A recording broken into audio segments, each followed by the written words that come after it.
Hello my dear friends.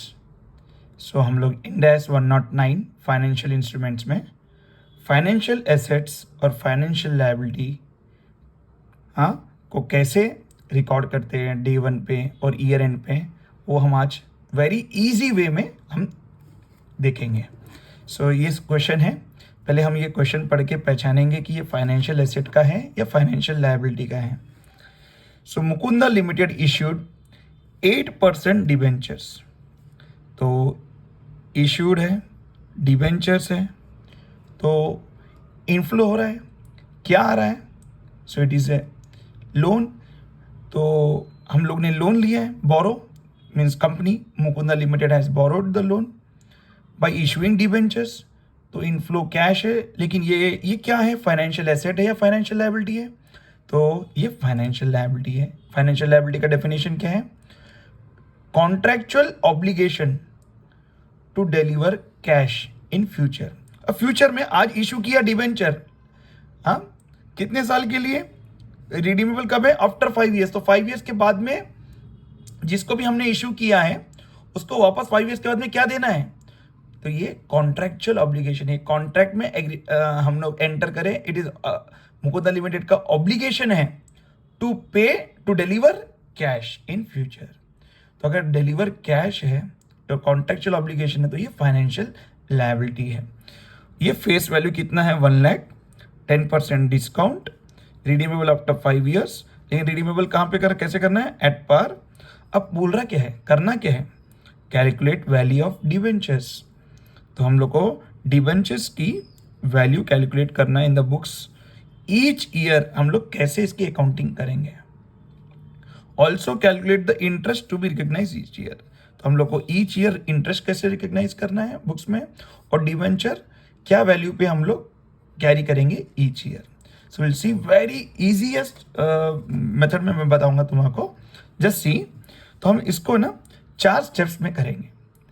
कितने steps में? 4 steps. So I do, ये तुम स्टेप्स देख सकते हैं।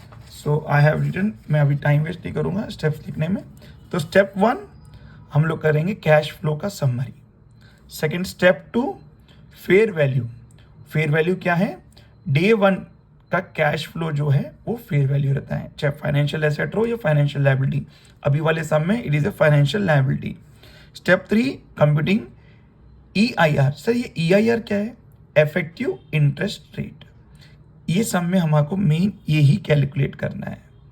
और उसके बाद लोन एमोटाइजेशन टेबल, ये बता देगा कि हमारा पेमेंट कैसे 5th ईयर के एंड में आने के बाद हमारा डिबेंचर 0 हो जाएगा, यानी हम लोग ने एवरी ईयर इंटरेस्ट कितना बुक्स में डेबिट करना चाहिए और डिबेंचर क्या वैल्यू पे दिखाएंगे, ये सब हम लोग को इससे मालूम पड़ जाएगा। Just see. तो अभी इसमें तुम लोग को अभी स्टेप 1 में बताता हूँ। सी, स्टेप 1 कैश फ्लो, इसका समरी बनाते हैं। तो ईयर 0 कैश फ्लो। स्टेप 1 ये करना है, वेरी सिंपल। देखो ईयर 0 है, फिर 1 to 5 ईयर्स है और 5 ईयर। सर 0 पे कैश फ्लो कितना आया? हमने कितने का लोन डिबेंचर इशू किया? तो 1 लाख। ये हमारे को इनफ्लो है। ओके। 1 to 5 ईयर्स में क्या जाएगा? 8% डिबेंचर है। 10% तो डिस्काउंट है, तो डिस्काउंट यानी सॉरी ये 90,000। क्यों सर? 10% डिस्काउंट है ना, तो 1 लाख का 10% कितना? यानी inflow is not 1 lakh, it is 90,000। Mistake हुआ, ठीक है, अच्छा है, यू विल रिमेंबर कि 1 लाख नहीं 90,000। सो 1 to 5 ईयर्स में इंटरेस्ट कितना हम लोग पे कर रहे हैं? 8%। कभी भी 8%, ये जो इंटरेस्ट है हम लोग कभी भी फेस वैल्यू पे कैलकुलेट करना। तो 1 लाख पे 8% कितना? 8,000। सो 8,000 पर एनम ये हम लोग को इंटरेस्ट पे करना है, इट इज आउटफ्लो। और ईयर एंड में 5th ईयर जब आएगा after 5 years redeemable at par, यानी हम लोग को आउटफ्लो कितना होगा हमारा? 1 लाख। ये भी आउटफ्लो है। ठीक है ना। अब तो हमने ये जो ईयर 0 डे वन पे हमने रिकॉर्ड किया है मतलब फाइनेंशियल लायबिलिटी, तो कैश ये फाइनेंशियल लायबिलिटी करेक्ट। तो डे 1 पे हमने जो रिकॉर्ड किया है 90,000 एट फेयर वैल्यू, ये ही फेयर वैल्यू है। एक्चुअली फेयर वैल्यू का मैं फॉर्मूला बताता हूँ तुम्हारे को। स्टेप 2, ये समरी बना है, सबसे पहले समरी बनाना है, वेरी इजी है ना। ईयर 0 में हमारे को इनफ्लो कितना है, इतना 1 to 5 ईयर्स में 8,000 पर एनम आउटफ्लो है, और 5th ईयर में 1 लाख आउटफ्लो करना है, ठीक है। तो अभी अगर तुम लोग थोड़ा एक अलग तरीके से ये ओनली फॉर अंडरस्टैंडिंग, तुम्हारे अंडरस्टैंडिंग के लिए मैं बताता हूँ। टोटल आउटफ्लो कितना हुआ, कोई बोल सकता है? टोटल आउटफ्लो कितना है?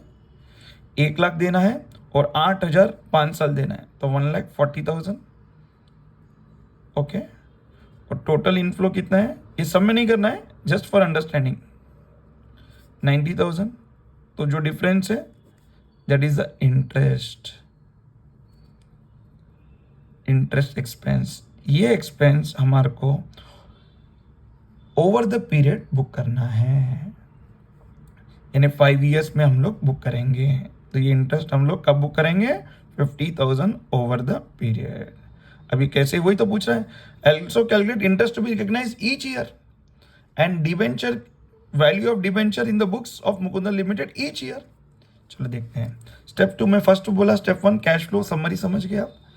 0 पे ये 90,000 हमने इनफ्लो कैसे, 10% डिस्काउंट था। 1 to 5 पे 8,000 पर एनम इंटरेस्ट देना है। 5th ईयर के एंड में 1 लाख हम लोग को कैश देना है, आउटफ्लो है। स्टेप 2 क्या है? Fair value. किसका? Fair value of financial liability. तो फेयर वैल्यू का फॉर्मूला कैसे निकालेंगे सर?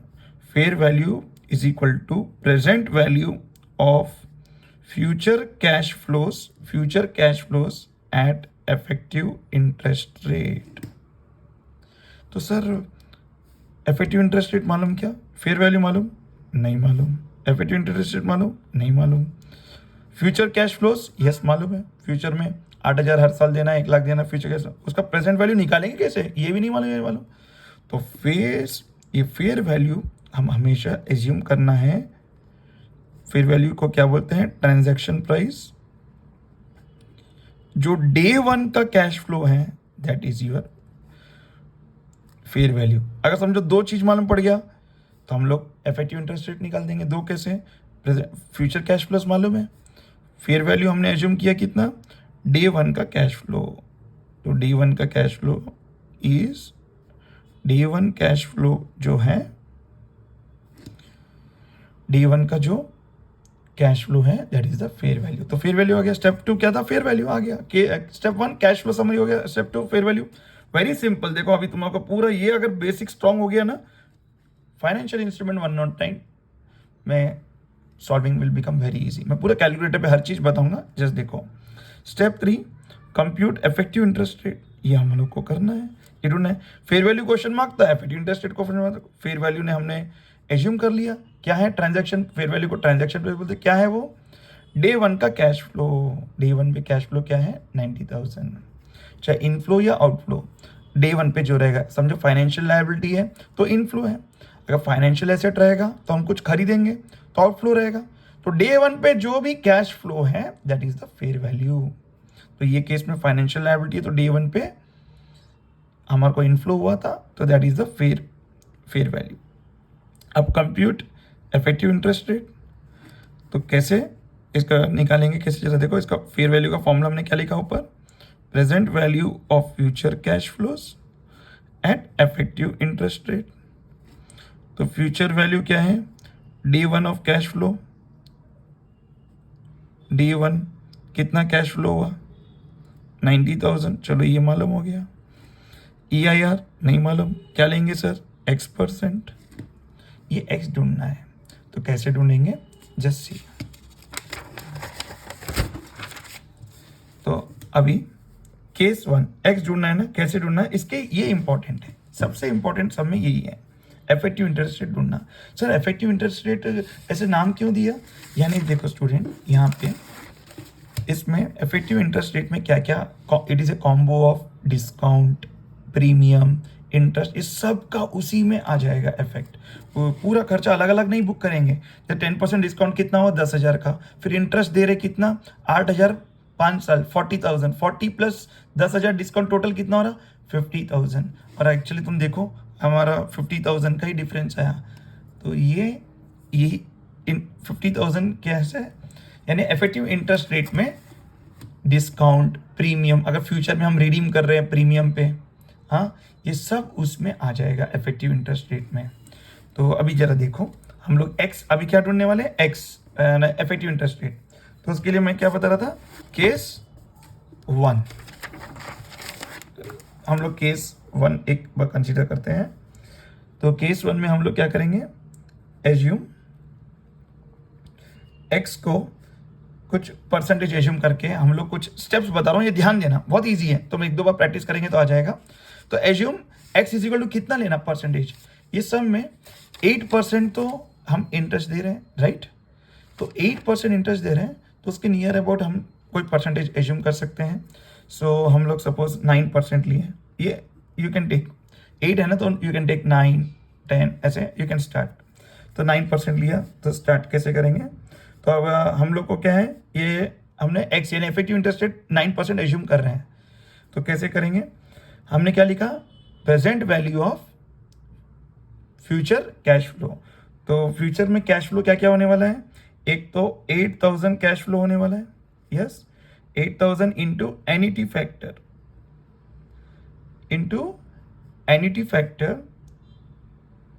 एनिटी फैक्टर कितने?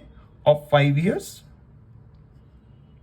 Eight the rate of 9% plus, और फ्यूचर कैश फ्लोज क्या है? 1 लाख, 1 लाख का discounting into discounting factor of year 5 या of 5th at the rate of 9%। ये हम देखेंगे कि हमारे फेयर वैल्यू के नज़दीक कितना आ रहा है, ज़्यादा आ रहा है। हम लोग इफेक्टिव इंटरेस्ट रेट ढूंढने वाले हैं कि हमारे को फिर से 90,000 आए फेयर वैल्यू। क्या? Present value of future cash flows at effective interest rate करेंगे तो हमारे को फेयर वैल्यू आना है, तो वैसा रेट ढूंढना है। तो कैसे ढूंढ रहे? केस 1 9% लिया, तो सर एनिटी फैक्टर कैसे ढूंढना सर? अब देखो स्टूडेंट्स, ये कैलकुलेटर पे 9% है ना, तो 1 डिवाइड बाई 1.09, ठीक है ना, 5 साल का, तो 1 2 3 4 5, ओके। तो अभी मैं इसका ग्रैंड टोटल मारूंगा, तो मेरे को एन्युटी फैक्टर बोलते हैं। अगर ये 5 साल का जो डिस्काउंटिंग फैक्टर आया उसका, अगर हम 5 साल का टोटल करते हैं तो उसको एन्युटी फैक्टर बोलते हैं। तो हम 8,000 एवरी ईयर दे रहे हैं ना, तो हम लोग पूरा लंबा टेबल नहीं करके शॉर्ट, ये इजी वे में कर रहे हैं। लेकिन 1 लाख का हम लोग को सिर्फ 5th ईयर का चाहिए डिस्काउंटिंग फैक्टर, तो 5th ईयर का पहले मैं लिख लेता हूँ। सो 8,000 इंटू एन्युटी फैक्टर, वो ग्रैंड टोटल में बटन अभी प्रेस नहीं किया, करूंगा, प्लस 1 लाख का मुझे 5th ईयर का डिस्काउंटिंग फैक्टर चाहिए। तो 4 डिजिट्स में ले लो, 4 डेसिमल प्लेसेस, 0.6499। अब मैं ग्रैंड टोटल बटन दबाया, 3.8897, 4 डेसिमल प्लेसेस, 3.8897। तो ये आ गया। अब कैसे करेंगे?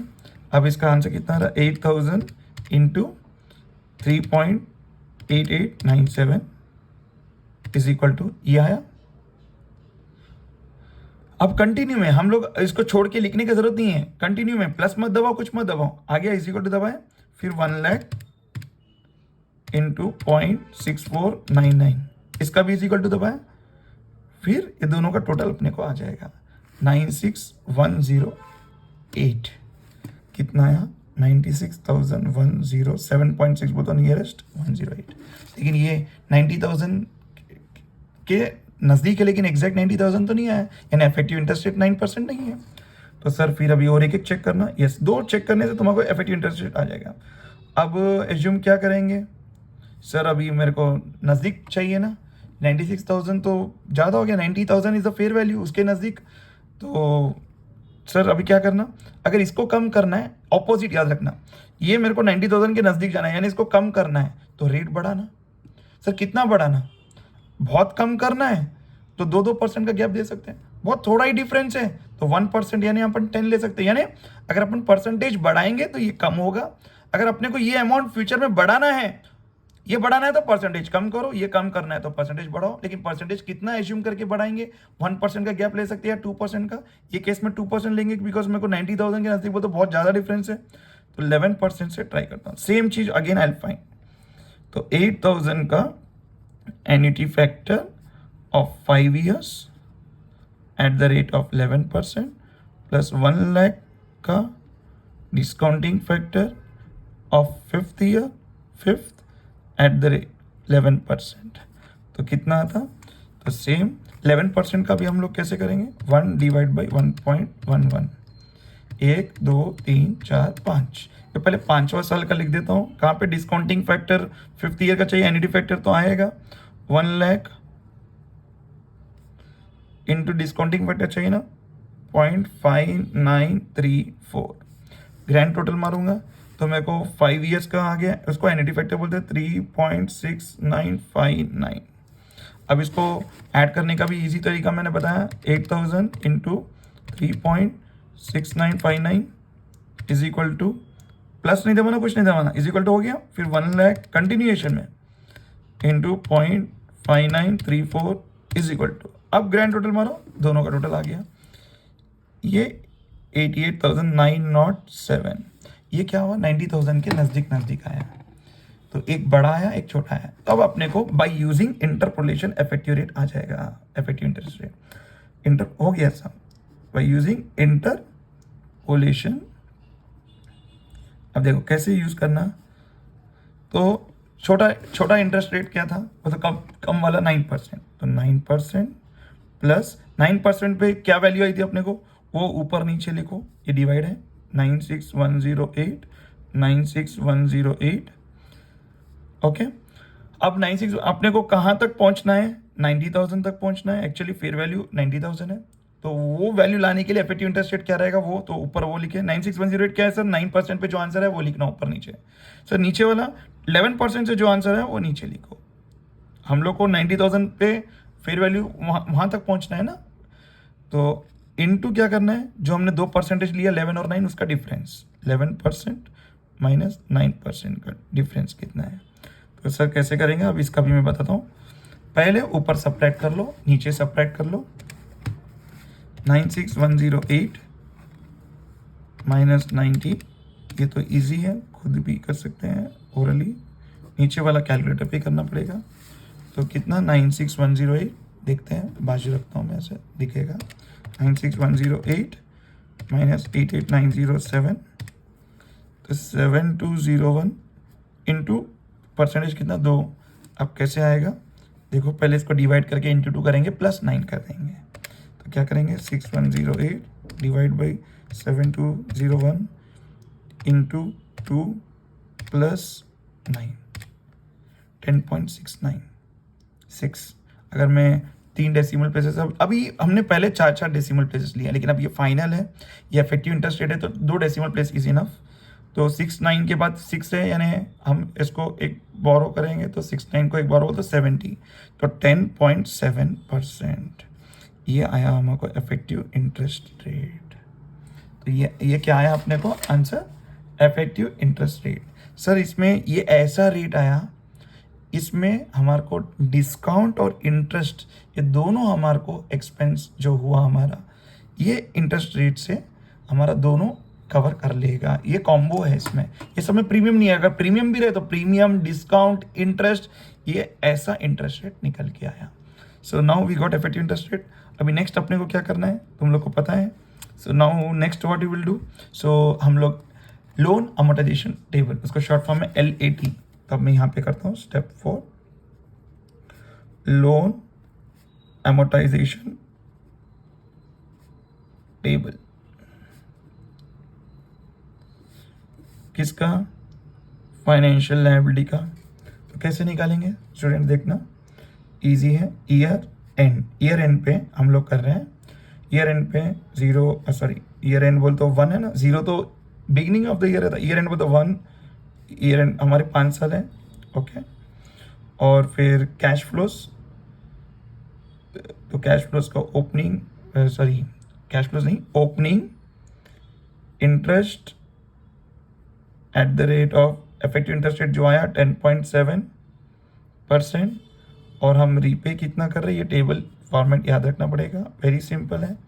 ओपनिंग में ईयर एंड के हम ओपनिंग में क्या लेना, ये हम लोग जब लेंगे तो क्या लेंगे, फेयर वैल्यू। तो फेयर वैल्यू हमारा कितना था, 90,000। याद रखना स्टूडेंट, ये बहुत इंपॉर्टेंट है, क्या है, ओपनिंग पे क्या लेना। अगर ये तुम्हारे याद है तो बस सिंपल, ईयर एंड के ओपनिंग सुना, तो ईयर 1 है, इजी है, हम लोग को पता है ईयर एंड के 1 पे हम लोग क्लोजिंग ढूंढ रहे हैं, फाइन। लेकिन ईयर एंड के 1 मतलब ईयर 1 के एंड में ओपनिंग क्या था हमारे को मालूम है, डे 1 पे, यानी ओपनिंग है ना डे 1 पे कितना था, फेयर वैल्यू ही लिखना है इधर, कितना था फेयर वैल्यू, 90,000। अब कैलकुलेटर की जरूरत पड़ेगी, तो देखो, तो 90,000 इंटू 10.7%, तो कितना आया, 9630। हम रीपे कितना कर रहे हैं, ईयर 1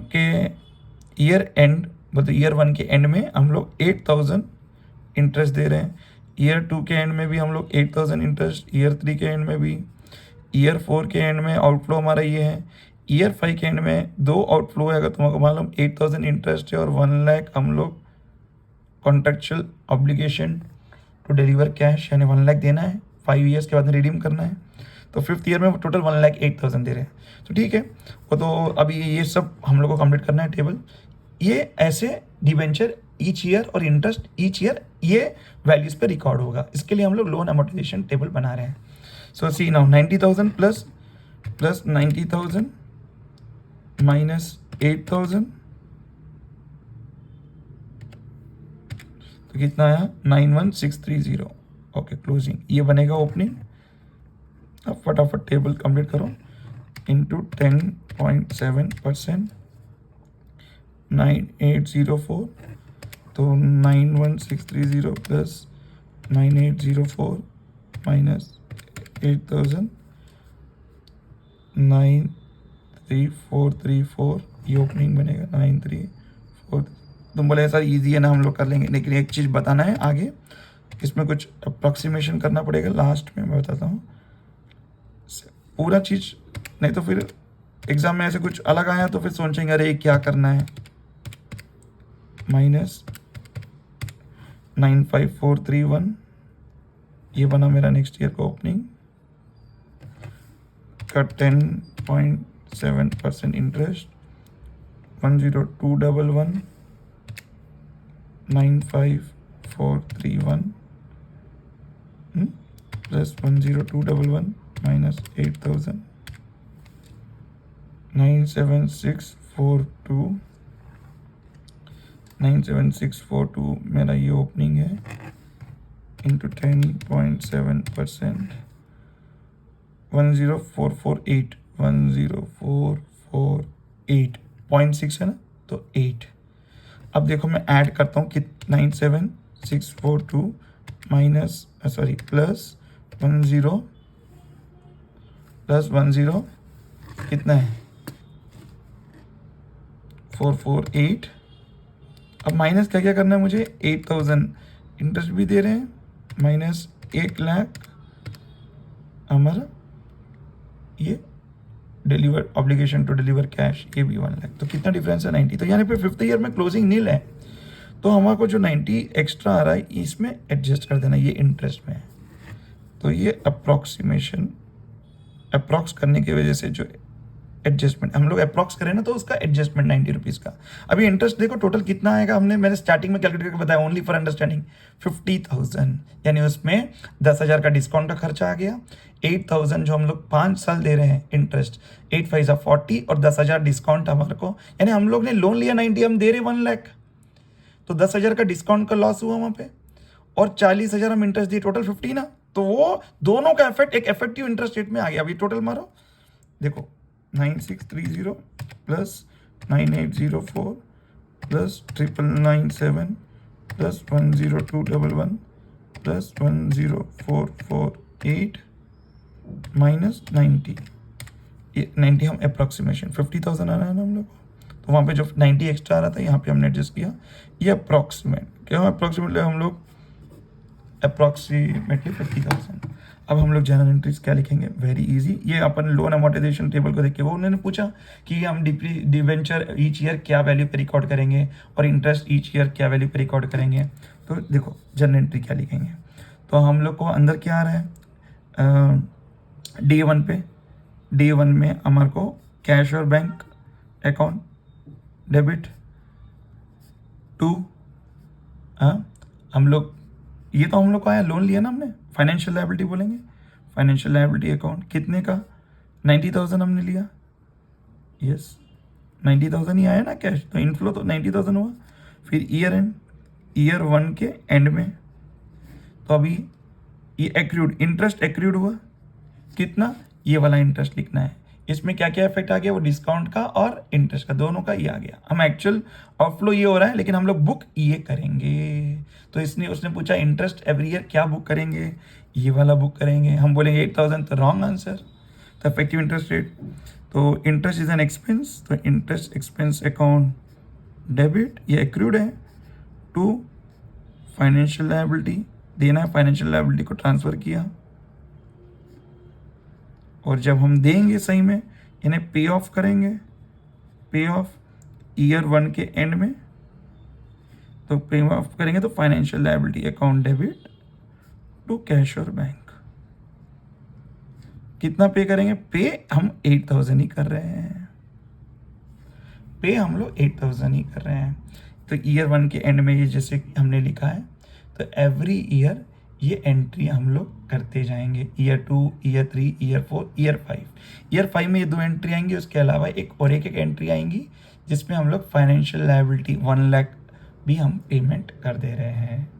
तो ईयर 5 के एंड में ये दो एंट्री आएगी, उसके साथ साथ थर्ड एंट्री आएगी कि फाइनेंशियल लायबिलिटी टू कैश और बैंक 1 लाख, यानी हमारा जो contractual obligation to deliver cash था आफ्टर 5 ईयर्स वो भी हो गया। तो ये ऐसा हमारा इंटरेस्ट, हमारा डिवेंचर रिकॉर्ड हुआ है 90,000 पे, और हमारा इंटरेस्ट ऐसे रिकॉर्ड बुक हो रहा है हमारे बुक्स में, इंटरेस्ट को हम ये वैल्यू पे रिकॉर्ड कर रहे हैं। तो हमने ये फाइनेंशियल लायबिलिटी का देखा। ये अगर बेसिक आ गया स्टेप 1, स्टेप 2, स्टेप 3, स्टेप 4, तो तुमको फाइनेंशियल इंस्ट्रूमेंट इंड AS 109 में जो भी हम सम्स करेंगे it will become very easy.